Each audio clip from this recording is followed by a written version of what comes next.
Gereja Sinodal berbela rasa dan berpengharapan. Janganlah kita jemu-jemu berbuat baik, karena apabila sudah datang waktunya, kita akan menuai jika kita tidak menjadi lemah.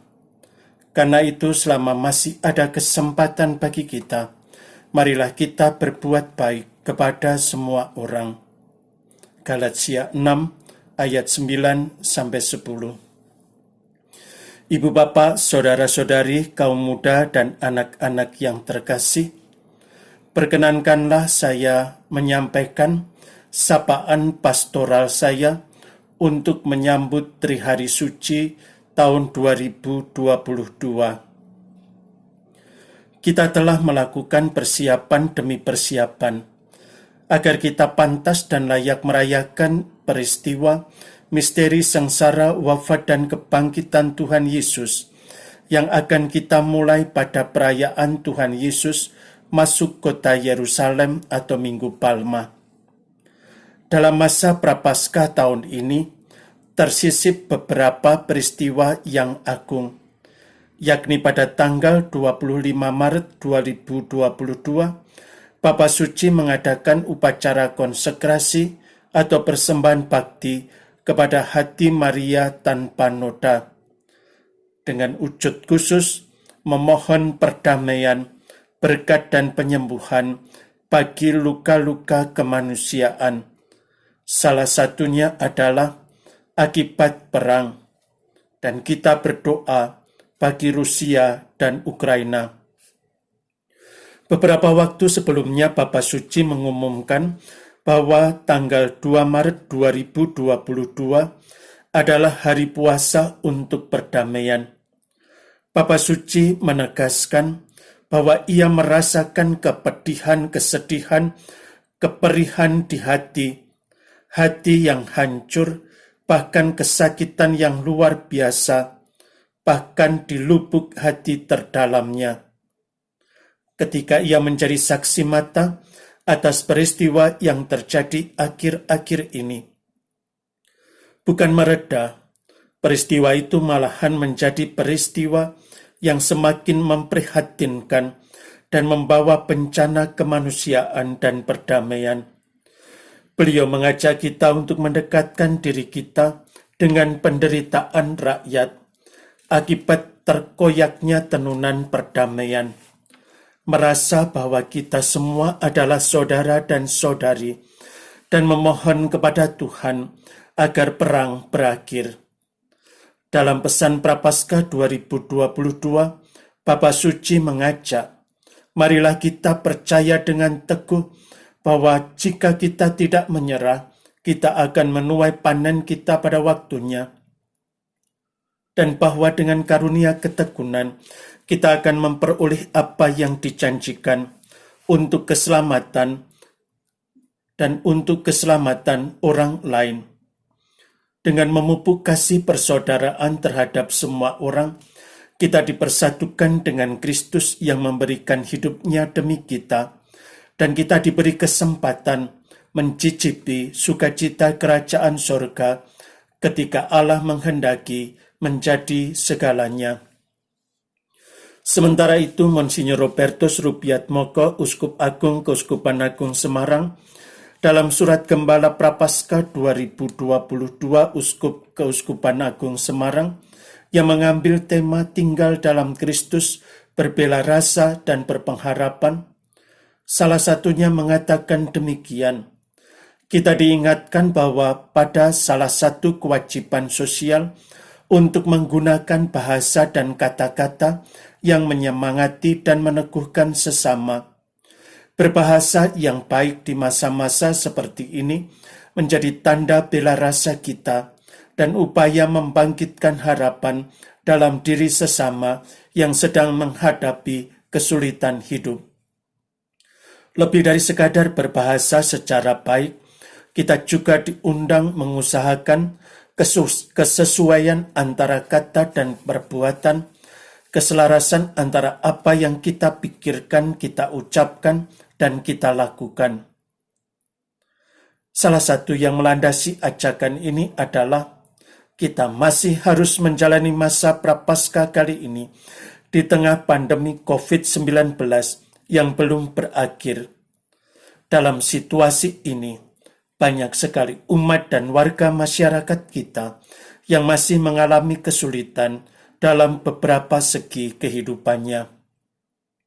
Saat ini merupakan masa yang sulit, dan masa yang sulit ini masih banyak pribadi, keluarga, atau komunitas mengalami masa-masa yang sulit dalam kehidupan dan juga bagi hidupnya.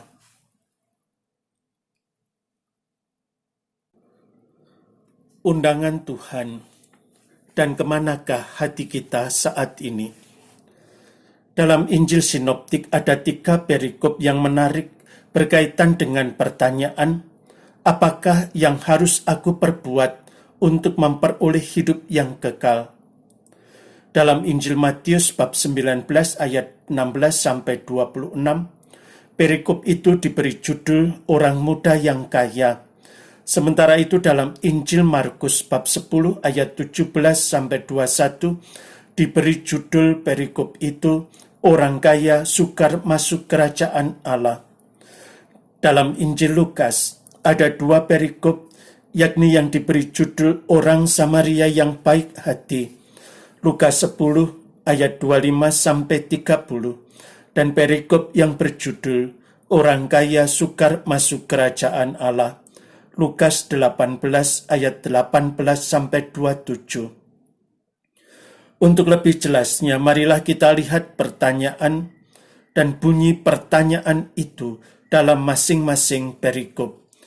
Yang pertama, Matius 19 ayat 16. Ada seorang datang kepada Yesus dan berkata, "Guru, perbuatan baik apakah yang harus kuperbuat untuk memperoleh hidup yang kekal?" 2. Markus 10 ayat 17. Pada waktu Yesus berangkat untuk meneruskan perjalanannya, datanglah seorang berlari-lari mendapatkan dia dan bertelut di hadapannya. Ia bertanya, "Guru yang baik, apa yang harus kuperbuat untuk memperoleh hidup yang kekal?" Lukas 10 ayat 25. Pada suatu kali berdirilah seorang ahli Taurat untuk mencoba Yesus, katanya, "Guru, apa yang harus kuperbuat untuk memperoleh hidup yang kekal?" Dan yang terakhir Lukas 18 ayat 18. Ada seorang pemimpin bertanya kepada Yesus, katanya, "Guru yang baik, apa yang harus aku perbuat untuk memperoleh hidup yang kekal?" Dari keempat perikop tersebut sekurang-kurangnya kita dapat mengenali bahwa ada 3 kelompok pribadi yang mengajukan pertanyaan tersebut, yakni yang disebut sebagai seorang yang datang, yang kedua sebagai seorang ahli Taurat, dan yang ketiga seorang pemimpin. Ada satu kerinduan hati yang paling mendalam, yakni anugerah hidup yang kekal, atau bahasa yang digunakan adalah memperoleh hidup yang kekal. Atas pertanyaan tersebut, Tuhan Yesus memberikan jawaban berupa pengajaran yang bertitik tolak dari 2 hal, yakni dari 10 perintah Allah dan hukum cinta kasih. Tidak hanya ajakan, Tuhan Yesus juga memberikan suatu tawaran tentang panggilan hidup baru. Dalam Matius 19 ayat 21 dituliskan demikian, kata Yesus kepadanya, jikalau engkau hendak sempurna, pergilah, jualah segala milikmu, dan berikanlah itu kepada orang-orang miskin, maka engkau akan beroleh harta di sorga. Kemudian datanglah kemari dan ikutlah aku. Dalam Markus 10 ayat 21, tetapi Yesus memandang dia dan menaruh kasih kepadanya, lalu berkata kepadanya, hanya satu lagi kekuranganmu, pergilah, jualah apa yang kau miliki, dan berikanlah itu kepada orang-orang miskin, maka engkau akan beroleh harta di sorga. Kemudian datanglah kemari dan ikutlah aku. Dalam Lukas 18 ayat 22. Mendengar itu Yesus berkata kepadanya, masih tinggal satu hal lagi yang harus kau lakukan. Jualah segala yang kau miliki dan bagi-bagikanlah itu kepada orang-orang miskin, maka engkau akan beroleh harta di sorga. Kemudian datanglah kemari dan ikutlah aku.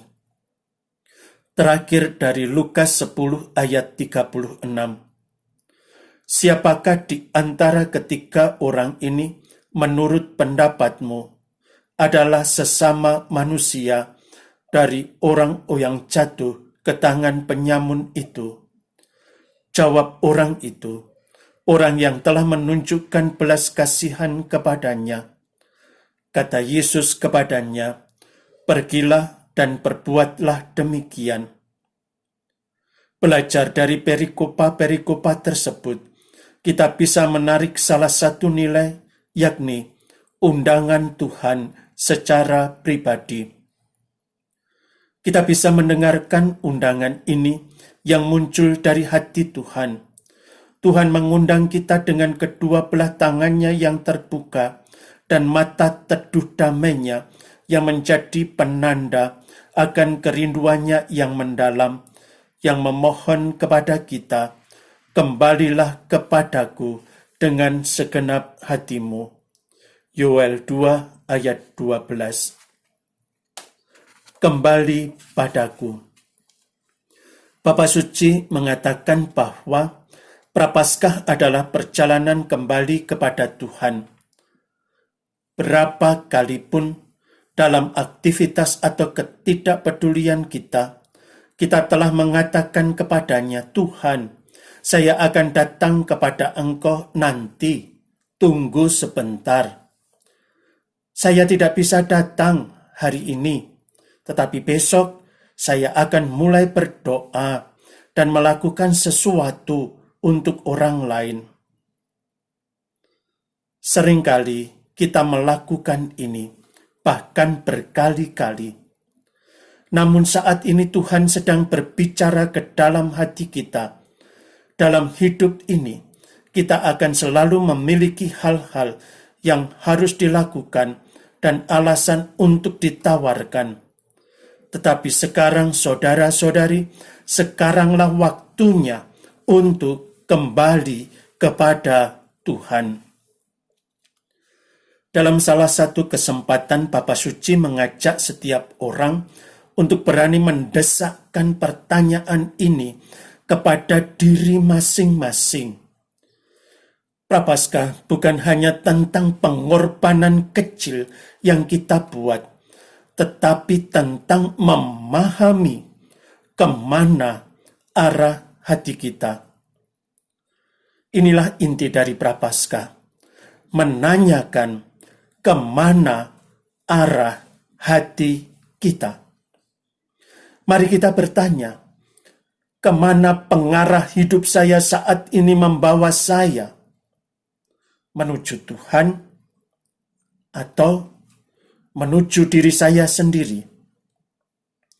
Apakah saya hidup untuk menyenangkan Tuhan atau untuk diperhatikan, dipuji, ditempatkan di garis depan?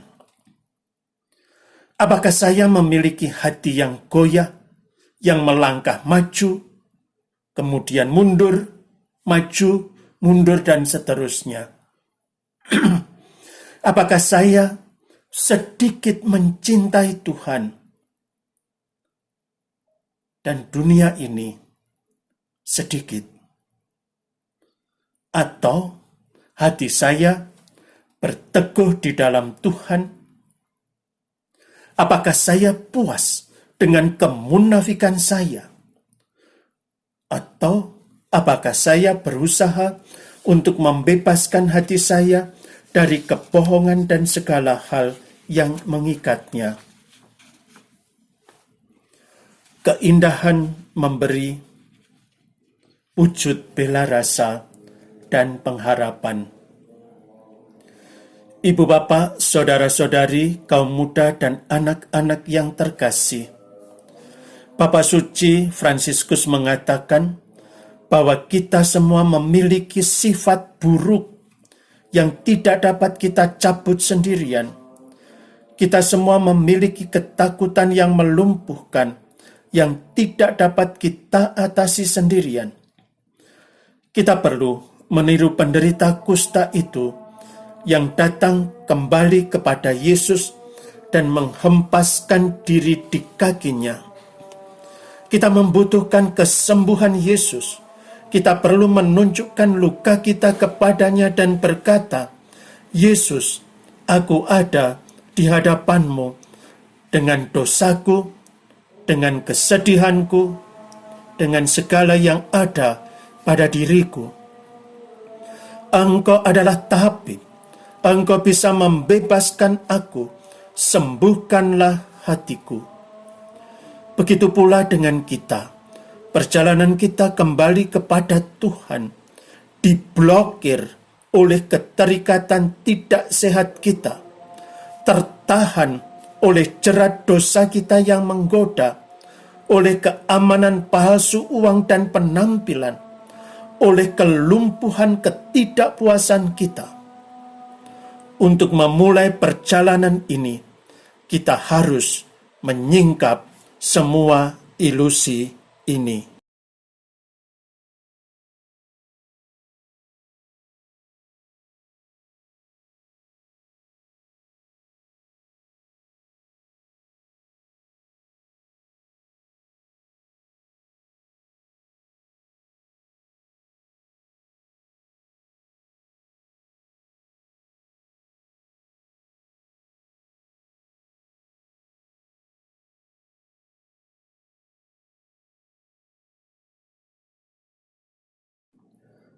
Kegelisahan dan ketidakpuasan selalu ada di sekitar orang-orang yang memandang sebuah keduniawian yang menarik, namun kemudian mengecewakan. Mereka yang mencari upah duniawi tidak pernah menemukan kedamaian atau memberikan sumbangsih terhadap kedamaian. Masa Prapaskah adalah waktu yang diberikan Tuhan kepada kita untuk memperbaharui, untuk memelihara kehidupan batin kita, dan untuk melakukan perjalanan menuju Paskah, menuju hal-hal yang tidak akan berlalu, menuju upah yang akan kita terima dari Bapa. Masa Prapaskah juga merupakan perjalanan penyembuhan, bukan diubah dalam semalam, tetapi menjalani setiap hari dengan semangat yang diperbaharui, gaya yang berbeda. Doa, amal kasih, dan puasa adalah pertolongan untuk hal ini. Dimurnikan oleh abu Prapaskah, dimurnikan dari kemunafikan penampilan. Doa, amal kasih, dan puasa menjadi semakin kuat dan memulihkan kita kepada hubungan yang hidup dengan Allah, dengan saudara-saudari kita, dengan diri kita. Salah satu upaya yang diserukan oleh Bapak Uskup Agung Keuskupan Agung Semarang adalah mengasihi saudara-saudari yang lemah, berkekurangan, dan yang ada dalam keadaan kurang beruntung secara sosial dan materi. Akan semakin mendapatkan kekuatan serta maknanya apabila didukung oleh daya doa. Mengapa demikian? Pertama, gaya Tuhan. Gaya Tuhan adalah kedekatan. Dia dekat dengan belas kasih dan kelembutan hati. Ia selalu menyertai setiap orang dengan kedekatan. Sabda hidup dan karya-karya Tuhan sangat dimurnikan dengan kedekatan, dengan belas kasih, dengan kelembutan. Kejahatan tidak pernah datang dari Allah, karena Dia tidak memperlakukan kita setimpal dengan dosa kita. Bahkan Dia selalu memperlakukan kita dengan belas kasih. Kita harus berhati-hati Ketika kejahatan menindas kita berisiko kehilangan kejernihan dan untuk menemukan jawaban yang mudah atas apa yang tidak dapat kita jelaskan. Kita akhirnya menyalahkan Tuhan. Dan seringkali kebiasaan buruk menggunakan kata-kata kotor berasal dari sini. Seberapa sering kita menghubungkan kepadanya kesengsaraan dan kemalangan kita di dunia ini, kepada Dia yang malah membiarkan kita selalu bebas, dan karenanya tidak pernah campur tangan memaksakan, namun hanya mengajak. 2. Logika Injil. Logika Injil adalah di mana cinta kasih dan persaudaraan berkuasa, kejahatan akan dikalahkan dan dilumpuhkan sehingga tidak mempunyai kekuatan lagi. Tuhan Yesus mengajak kita untuk memiliki kesadaran bahwa kita perlu melihat ke dalam diri kita, bahwa dosa menghasilkan kematian, keegoisan dapat merusak hubungan, pilihan yang salah dan kejam akan memicu kejahatan menjadi semakin ganas. Pada titik ini, Tuhan menawarkan solusi yang benar. Dan itu adalah pertobatan. Tuhan Yesus benar-benar mengetahui bahwa pertobatan itu tidak mudah. Dan kita bukanlah orang-orang yang akrab dengan sakramen tobat. Maka Dia ingin membantu kita di sini. Mengingat begitu banyak kali kita mengulangi kesalahan yang sama dan dosa yang sama. Kita bisa menjadi putus asa. Dan terkadang komitmen kita untuk berbuat baik bisa nampak tidak berguna di dunia, di mana kejahatan tampaknya menguasai kita. Jika doa itu nyata, sejati, tulus, dan dalam bimbingan Roh, akan menghasilkan buah-buah Roh dan berbuah dalam amal kasih. Amal kasih membebaskan kita dari bentuk perbudakan yang paling buruk, yaitu perbudakan terhadap diri sendiri. Amal kasih masa prapaskah yang dimurnikan oleh abu ini membawa kita kembali kepada apa yang hakiki, kepada sukacita yang mendalam yang ditemukan dalam memberi. Derma yang dilaksanakan jauh dari lampu sorot, mengisi hati dengan kedamaian dan harapan. Ini mengungkapkan kepada kita keindahan memberi, yang kemudian menjadi menerima, dan dengan demikian memungkinkan kita untuk menemukan rahasia yang paling berharga. Hati kita lebih bersukacita karena memberi daripada menerima. Kasih mengikuti jejak Kristus dalam perhatian dan kasih sayang kepada semua orang adalah ungkapan tertinggi dari iman dan harapan kita. Kasih bersukacita melihat orang lain bertumbuh. Oleh karena itu kasih menderita ketika orang lain menderita, kesepian, sakit, tanpa tempat tinggal, dihina, atau membutuhkan. Kasih adalah lompatan hati. Ia membawa kita keluar dari diri kita sendiri dan menciptakan ikatan berbagi dan persekutuan. Dalam Fratelli Tutti, artikel 183, Bapa Suci antara lain menegaskan demikian. Kasih sosial memungkinkannya untuk maju menuju peradaban kasih yang kepadanya kita semua merasa terpanggil. Dengan dorongannya menuju universalitas, kasih mampu membangun dunia baru, bukan sekadar kepekaan perasaan. Kasih adalah cara terbaik untuk menemukan jalan perkembangan yang berlaku bagi semua orang. Kasih adalah karunia yang memberi makna pada kehidupan kita.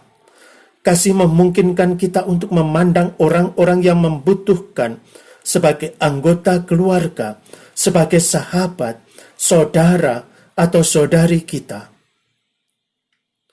Jumlah yang kecil, jika diberikan dengan kasih, tidak pernah berakhir, tetapi malahan menjadi sumber kehidupan dan kebahagiaan. Seperti halnya tempayan berisi makanan, buli-buli berisi minyak milik janda dari Sarfat, yang mempersembahkan sepotong roti bundar kecil kepada Nabi Elia. 1 Raja-Raja bab 17 ayat 7-16. Demikian juga halnya dengan roti yang diberkati dipecah-pecahkan dan diberikan oleh Yesus kepada murid-muridnya untuk dibagikan kepada orang banyak. Markus 6 ayat 30-44. Demikian juga halnya dengan sedekah kita, baik kecil maupun besar, ketika dipersembahkan dengan sukacita dan dalam kesederhanaan. Mengalami prapaskah dengan kasih berarti peduli terhadap orang-orang yang menderita atau merasa ditinggalkan dan ketakutan. Karena para wanita dan anak-anak ini pada waktunya, tanpa pekerjaan, dipisahkan dari suaminya, akan dicari oleh burung pemakan bangkai masyarakat. Begitu banyak kakek nenek, orang sakit dan orang miskin yang terpisah dari keluarga mereka sendiri. Begitu banyak anak-anak dan orang-orang rapuh, dibiarkan mati di bawah bom tanpa dapat menerima bantuan dan menemukan keselamatan, bahkan di tempat perlindungan serangan udara. Karena ada tindak-tindak kekejaman yang tidak manusiawi, karena kekejaman asusila yang bertentangan dengan kesucian hidup manusia, terutama terhadap kehidupan manusia yang tidak berdaya, yang harus dihormati dan dilindungi, bukan dihilangkan. Dan ini seharusnya diingat sebelum strategi apapun disusun. Di hari-hari ketidakpastian yang mendalam berkenaan dengan masa depan, marilah kita mengingat sabda Tuhan kepada hamba-Nya dalam Yesaya 43 ayat 1. Janganlah takut, sebab aku telah menebus engkau. Dalam amal kasih kita, semoga kita mengucapkan kata-kata kepastian dan membantu orang lain untuk menyadari bahwa Allah mengasihi mereka sebagai putra dan putrinya. Hanya pandangan yang diubah oleh kasih yang dapat memungkinkan martabat orang lain diakui, dan sebagai akibatnya orang miskin diakui, dihargai martabatnya, dihormati jati diri dan budayanya, dan dengan demikian benar-benar disatu padukan ke dalam masyarakat. Panggilan untuk mengalami prapaskah sebagai perjalanan pertobatan, doa, dan berbagi kepunyaan kita, membantu kita sebagai komunitas dan sebagai individu untuk menghidupkan kembali iman yang berasal dari Kristus yang hidup, harapan yang diilhami oleh nafas Roh Kudus, dan kasih mengalir dari hati Bapa yang penuh belas kasihan. Kita adalah pribadi yang memiliki keterbatasan sumber daya sebagai manusia, sehingga mudah lelah, mudah letih, bahkan gampang tersandung dan jatuh. Kekecewaan yang begitu pahit atas mimpi-mimpi yang hancur, keprihatinan yang mendalam terhadap tantangan-tantangan di depan, dan keputusasaan karena kemiskinan sumber daya kita dapat membuat kita tergoda untuk mencari perlindungan dalam keegoisan dan ketidakpedulian terhadap penderitaan orang lain. Namun, Tuhan memberi kekuatan kepada yang lelah. Dia menguatkan yang tak berdaya. Mereka yang berharap kepada Tuhan akan mendapatkan kembali kekuatan mereka, dan mereka akan terbang dengan sayap seperti Raja Wali. Meskipun berlari, tidak akan menjadi lelah. Meskipun berjalan, tidak akan pernah lelah. Yesaya 40 ayat 29 dan 31. Bapa Suci Fransiskus mengajak kita agar tidak lelah dalam berbuat baik. Jangan bosan untuk berdoa dan merayakan sakramen-sakramen. Jangan bosan untuk mencabut segala akar kejahatan dalam hidup kita. Janganlah kita bosan berbuat baik dalam amal aktif terhadap tetangga kita. Ibu bapak, saudara-saudari, kaum muda dan anak-anak yang terkasih. Beberapa waktu yang lalu, bersama-sama kita telah mengawali masa Prapaskah dengan menerima abu. Sebentar lagi kita akan merayakan Trihari Suci yang telah kita mulai dengan Minggu Palma, perayaan Tuhan masuk kota Yerusalem.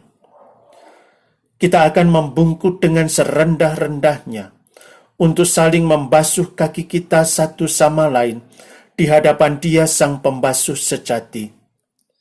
Ini bukan tanjakan yang berat dan melelahkan, melainkan sebuah turunan, yakni turunan cinta kasih dan kerendahan hati. Kita tidak akan mendaki menuju sebuah kemuliaan, melainkan kesediaan untuk semakin merendahkan diri di hadapan Sang Cinta Kasih sejati karena realitas rapuh, dosa, dan kesalahan kita. Kita tidak akan menjadi pribadi besar menurut ukuran dunia, melainkan menjadi yang terkecil, yang kelak pantas hidup bersatu dengan Allah dalam kemuliaan sorga. Juga di hadapan Sang Raga Suci yang mati disalibkan di kayu salib di Bukit Golgota. Sebagaimana Bunda Maria Pieta, kita juga bersimpuh dalam sujud sembah serendah-rendahnya di bawah misteri kayu salib suci. Salib suci itulah tahta suci dan hening dari Allah. Kita akan memandang dan merenungkan luka-lukanya yang kudus dan mulia. Suatu luka yang akan dibawa oleh Tuhan Yesus ke sorga dan akan selalu Dia tunjukkan kepada Allah Bapa dalam doa dan perantaraannya. Dalam luka-lukanya itu, Ia akan membawa dan menunjukkan kekosongan, kekurangan, kehampaan, luka dosa dan kejahatan kita, dan luka-luka yang telah kita perbuat dalam kata-kata, tindakan, pikiran, perkataan, dan kelalaian, serta semua luka yang lain. Dengan demikian kelak, Allah Tritunggal akan membuka tangannya, menyambut dan mempersilahkan kita untuk masuk dan duduk bersama-sama dengannya. Luka-luka ditimpakan di tubuh mulia dan kudusnya untuk keselamatan kita. Oleh luka-luka yang mulia dan kudus di tubuh ilahinya, kita akan memperoleh anugerah kesembuhan dan pemulihan.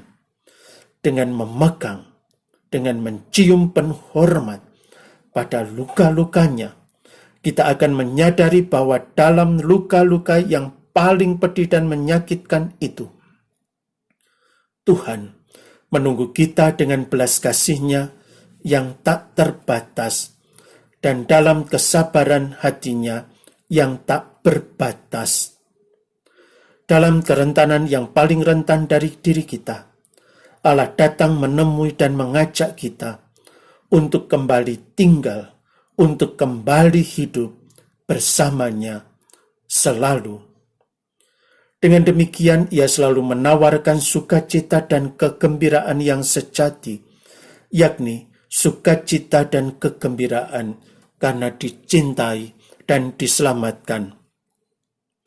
Ibu bapak, saudara-saudari, kaum muda dan anak-anak yang terkasih, saya mengundang Anda dan seluruh keluarga untuk hadir dan merayakan peristiwa agung di mana kita memperoleh pengampunan atas dosa-dosa kita dan segala anugerah yang telah Ia sediakan bagi kita.